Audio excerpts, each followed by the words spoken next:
ibu-ibu semuanya, bahwa ngaji itu adalah thalabul ilmu, itu adalah juga termasuk untuk mencari ketenangan dan ketentraman hati. Karena yang namanya ketenangan, ketentraman hati itu adalah wujud bahagia. Bahagia senang itu tidak didapat dari pergi ke pantai. Ya pergi ke pantai boleh ya, boleh. Kemudian beli sesuatu yang membuat kita itu senang, itu pasti sesaat. Tapi yang betul-betul menenteramkan hati itu tidak jauh sebetulnya, yaitu di dalam diri kita sendiri. Karena Allah berfirman di dalam Quran surat Ar-Ra'd ayat 28, nanti dibersani gitu. Allah ngendika seperti ini. Alladzina amanu wa tatma'innu qulubuhum bidzikrillah. Ala bidzikrillah tatma'innul qulub ya. Jadi yaitu orang-orang yang beriman dan hati mereka itu tenang, tentram dengan mengingat Allah. Jadi ibu-ibu sekarang itu kan sedang mengingat Allah. Mengingat Allah itu banyak, zikir itu banyak. Jadi membaca Quran itu juga ingat pada Allah. Ngaji itu ingat Allah. Dan yang lebih penting adalah sholat itu adalah zikir yang sesungguhnya ibu-ibu sekalian. Jadi jangan pernah tinggalkan sholat karena itu adalah zikir yang seutama-utamanya itu adalah sholat itu, zikir itu. Nah bentuk-bentuk seperti itu adalah wujud dari mengingat Allah gitu.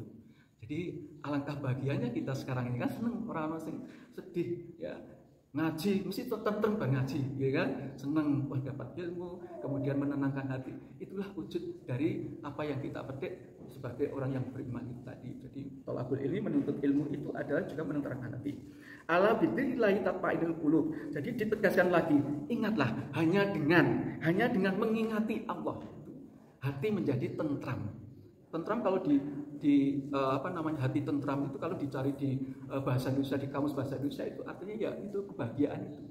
Jadi nggak jauh kan kebahagiaan itu, gampang mencari kebahagiaan itu. Bukan karena harta, bukan karena apapun, tetapi karena kita ingat pada Allah selalu. Itu adalah menenteramkan dan itu membahagiakan. Dan itu tidak bisa dibayar oleh apapun dan oleh berapapun, nggak bisa. Itu ya, Ibu sekalian. Nah dengan seperti itu kebahagiaan itulah maka itu yang harus kita petik. Karena apa? Kita itu harus bisa bahagia di dunia dan bahagia di akhirat gitu.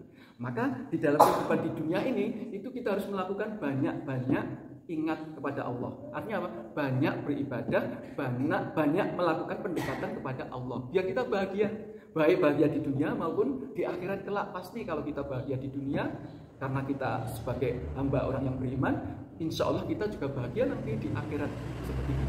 Ini adalah tujuan semua manusia seperti itu.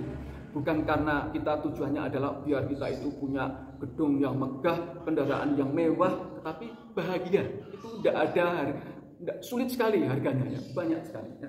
Jadi nggak bisa terhitung itu harga bahagia itu. Dan itu sekali lagi hanya didapat karena kita mendekat kepada Allah. Kita mencari pendekatan kepada Allah dengan cara-cara seperti yang salah satunya tadi adalah saya sampaikan di depan itu. Nah, ibu bapak sekalian, ibu-ibu sekalian, maaf. Latah saya ya, ada bapak ini juga. Kemudian bahagia itu mulainya dari mana? Mulainya dibina itu ya dari keluarga ya, dari keluarga. Dan keluarga itu didapatkan kan dari laki-laki dan perempuan yang mana di situ diikat oleh suatu akad nikah perkawinan di situ terjadi. Maka terbentuklah keluarga di situ. Itu bahagia itu mulainya dari di situ, Bapak, Ibu-ibu semuanya ya. Jadi oleh karena itu kita harus memperhatikan keluarga kita biar kita bahagia. Jangan kita bahagia sendiri. Artinya apa? Kita selalu bertakwa, kita selalu menjalankan perintah Allah dengan baik, tapi tanpa medulikan kanan kiri kita. Artinya anak, suami, istri, ataupun ada yang di dalam keluarga kita itu nggak peduli. Jangan, itu bahagia sendiri. Gampang itu ya. Tapi nggak boleh kayak gitu, bahagia sendiri. Egois itu namanya. Masa masuk surga sendiri ya. Nggak boleh seperti itu. Dan itu Allah pasti nggak ridho ya, nggak ridho. Jadi harus semuanya bersama-sama untuk mewujudkan bahagia itu.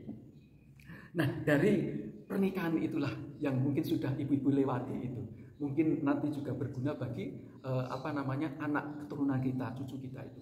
Jadi kalau kita ingin cari bahagia itu ya proses awalnya harus dilalui dalam pernikahan itu.